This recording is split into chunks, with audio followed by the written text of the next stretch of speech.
Tori Malott with Editor TV. We are here at Bergdorf Goodman for the launch of Susanna Salk's new book, Room for Children. Let's go inside and learn all about kids' rooms. What did your room look like as a child? I definitely was very into rearranging the existing furniture. The way that I kind of kept things interesting, which I think a lot of kids like to do, is moving it around. I was always changing it, always. Some days my mother would walk in and the bed would be in a different place. Or actually one time, I actually changed my room. I took another room down the hall and they were like, wait. And they couldn't find you? Where did he go? I had a room that had like different colors, circus stripe paneling. Was it a tented room?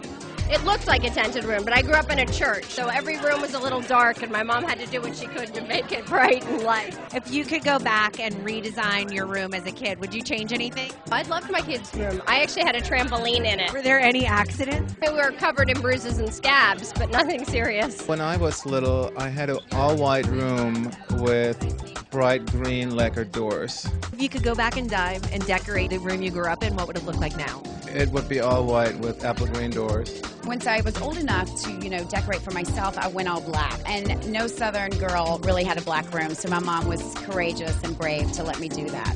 What did your room look like growing up? It was very sort of stark. My parents had a very sort of strict ideal, so there was not a lot of color. Are they designers? No, they're not. They're politicians. My parents kind of went a little sort of crazy, where I remember they did this bookcase with like a pointed top to it, like a built-in, so it was sort of very Swedish. I had Swedish things.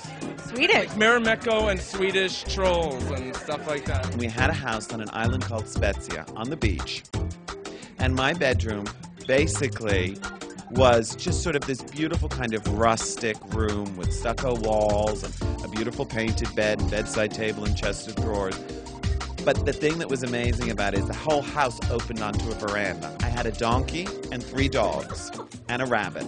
I would ride my donkey on the beach, up the stairs, into the house with the 3 dogs following me and the rabbit on my lap. Okay, that's pretty dreamy. I wouldn't mind a donkey taking me to my bed. I mean, it was amazing. It was like literally, it was such a fantasy childhood. This is Tori Malott with Editor TV. We'll see you next time.